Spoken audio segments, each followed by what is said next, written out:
మనతో పాటు ప్రజా గాయకులు, రచయిత, కవి జయరాజ్ అన్న ఉన్నారు.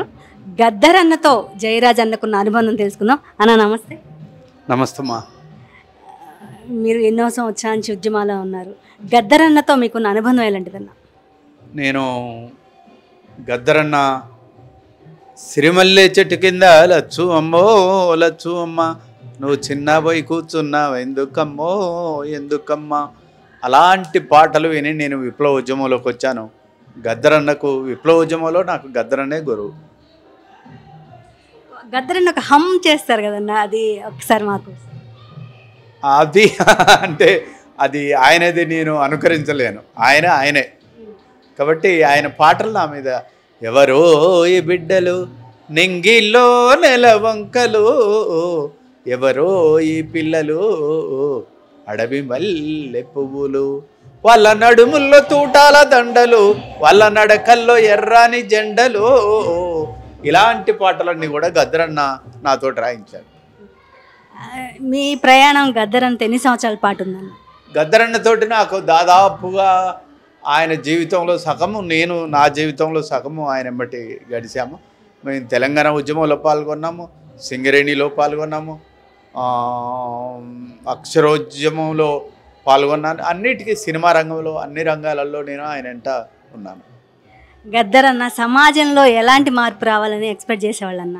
గద్దరన్న మొదట విప్లవం ద్వారా ఈ వ్యవస్థ మారుతుందని భావించాడు. తదనంతరం ఆయన బాబాసాహెబ్ అంబేద్కర్ని చదివాడు. డెమోక్రసీ యొక్క వాల్యూను తెలుసుకున్నాడు. తెలుసుకున్న తర్వాత అప్పుడు ఈ రాజ్యాంగమే ఈ దేశాన్ని రక్షిస్తుంది, ఈ ప్రజాస్వామ్యం చాలా గొప్పది అని ఆయన గమనించి ఆయన డ్రెస్ కోడ్ అన్నీ మార్చుకొని సూటు బూటు వేసుకొని ప్రజల్లోకి వచ్చాడు రాజ్యాంగం పట్టుకొని. కాబట్టి ఈ రాజ్యాంగమే అత్యున్నతమైంది, రాజ్యాంగానికే ప్రమాదం ఉంది, కాబట్టి రాజ్యాంగాన్ని రక్షించుకోవాలని గద్దరన్న చివరి దశలో చెప్పాడు. గద్దరన్న బాబాసాహెబ్ అంబేద్కర్ ఏ విధంగానైతే బౌద్ధం తీసుకున్నాడో గద్దరన్న కూడా బౌద్ధం తీసుకున్నాడు. గద్దర్ అన్న పాడే పాటల్లో మీకు నచ్చే ఫేవరెట్ సాంగ్ ఏదన్నా? అది చాలా పాటలు, ఆయన పాటలు అన్ని పాటలు చాలా. పొద్దు తిరుగుడు పువ్వు పొద్దును ముద్దాడే అడవిలో వెన్నెలమ్మ కుల ముద్దాడే చిగురాకుల ముద్దాడే. నేచర్ అంటే ఆయన బాగా ఇష్టపడేవాడు. అట్లాంటి పాటలు చాలా ఉన్నాయి. ఇట్లా గద్దర్ అన్న అంటే చివరి దశలో మీరు ఏమైనా కలవడం జరిగిందా?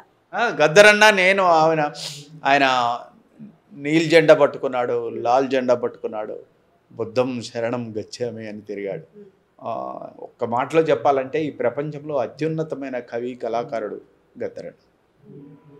ఇప్పుడున్న జనరేషన్కి గద్దర్ అన్న జీవిత చరిత్రను తెలియాలంటే ఏమన్నా బుక్ రూపంలో కానీ పాఠ్యాంశం రూపంలో కానీ తీసుకొచ్చే ఆలోచనలు ఏమైనా ఉన్నాయా? ఏమి లేదు, గద్దరన్న పాటలు ప్రతి హృదయంలో ఉన్నాయి. దానికోసం వేరే చేయాల్సిన అవసరం లేదు. ప్రతి ప్రజల గుండెల్లో గద్దరన్న ప్రజల నాలుకల మీద ఎప్పుడూ ఉంటాడు.